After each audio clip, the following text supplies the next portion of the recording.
जय श्री कृष्ण, जय माताजी અને પ્રણામ બધાને। તો કેમ છો તમે બધા? તમારા બધાનું સ્વાગત છે મારી ચેનલ હેતલ યોર કુકિંગ પાર્ટનરમાં। તો આજે આપણે એક નવી જ રેસીપી સરસ બનાવવાની છે। આપણે આજે ફરાળી ચિપ્સ બનાવવાની છે। આ શ્રાવણ મહિનો ચાલે છે તો ઘણા બધાને ઉપવાસ હોય છે, તો ઉપવાસમાં સરસ ખાઈ શકાય ને તેવી આપણે ફરાળી ચિપ્સ બનાવવાની છે। તો તમને બધાને એમ થશે કે ફરાળી ચિપ્સ તો બધા બનાવતા જ હોય છે, તો આમાં નવીન વળી શું છે? તો આ ચિપ્સમાં આપણે તળવાની નથી, તળિયા વગર જ આપણે ચિપ્સને સરસ બનાવવાની છે અને આ સ્વાદમાં તો એટલી સરસ બને છે ને। તો ચાલો રેસીપી શરૂ કરીએ। તો તેના માટે મેં જો અહીંયા 4 મોટા મોટા સરસ બટેટા લીધા છે। આવી રીતના બટેટાને આવી રીતના સરસ છાલ ઉતારી લેવાની છે અને ત્યાર પછી જો આપણે આવી રીતના મશીન હોય બટેટાની ચિપ્સ બનાવવાનું, તેમાં આપણે બધી ચિપ્સને સરસ કરી લઈશું। જો તમે હાથેથી બનાવો તો પણ ચાલે। મેં અહીંયા બધી ચિપ્સને આવી રીતના સરસ કરી લીધી છે।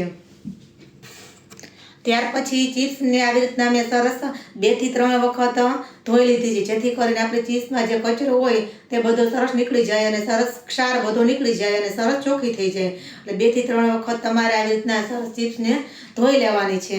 અને ત્યાર પછી આપણે એક કઢાઈ લેવાની છે અને કઢાઈમાં તેલ નથી મૂકવાનું, તેલને બદલે આપણે પાણી મૂકવાનું છે।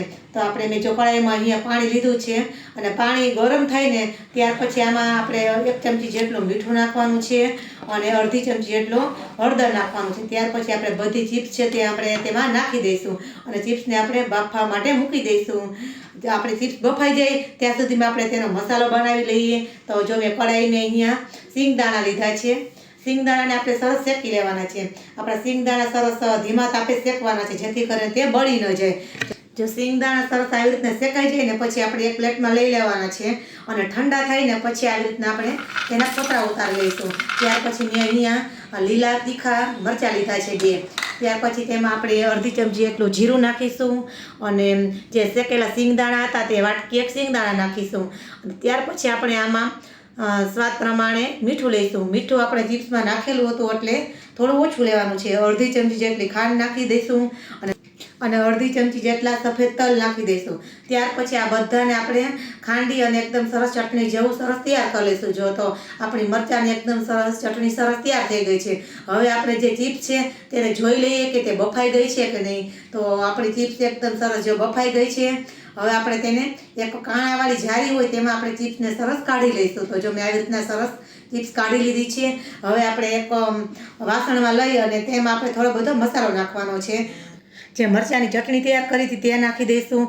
ત્યાર પછી આ છે ધાણા જીરું અડધી ચમચી જેટલું, થોડું આમ જેવું મીઠું નાખ્યું છે અને ત્યાર પછી અડધી ચમચી જેટલી દળેલી ખાંડ નાખી છે અને આ છે મરીનો પાવડર। ત્યાર પછી લાલ મરચું પાવડર નાખી દઈશું। તમે જેટલું તીખું ખાતા હોય એ પ્રમાણે તમારે લાલ મરચું પાવડર ઉમેરવાનું છે, કારણ કે આપણે 2 લીલા મરચાં તો નાખેલા જ છે। ત્યાર પછી ધાણા નાખીશું અને એક કઢાઈમાં આપણે 1 પાવડું જેટલું તેલ લઈશું અને આ તેલમાં આપણે અડધી ચમચી જેટલું જીરું નાખી દઈશું અને 2 થી 3 ચમચી જેટલા તલ નાખી દઈશું અને આ બધું આપણે એકદમ સરસ સાતળી લઈશું। તલ એકદમ સરસ બધા ફૂટી જાય ને ત્યાં સુધી આપણે તેને તેલમાં આવી રીતના જો સાતળવાનું છે અને બધું સરસ એકદમ તલ ફૂટી જાય ને ત્યાર પછી જે આપણે ચિપ્સમાં મસાલો નાખેલો હતો તેમાં આપણે આ વઘાર નાખી દઈશું અને ત્યાર પછી આપણે હલાવી અને તેને સરસ મિક્સ કરી લઈશું। તો જો કેટલી મસ્ત મજાની આપણે ચિપ્સ લાગે છે। શું તમે ક્યારે આવી રીતના ફરાળી ચિપ્સ બનાવી છે? તો ન બનાવી તો તમે એકવાર જરૂરથી ટ્રાય કરજો।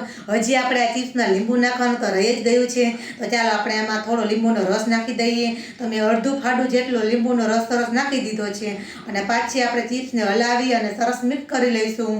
તો આપણી ફરાળી ચિપ્સ એકદમ મસ્ત મજાની તૈયાર થઈ ગઈ છે, એકદમ સરસ સ્પાઇસી, તીખી અને તમતમતી।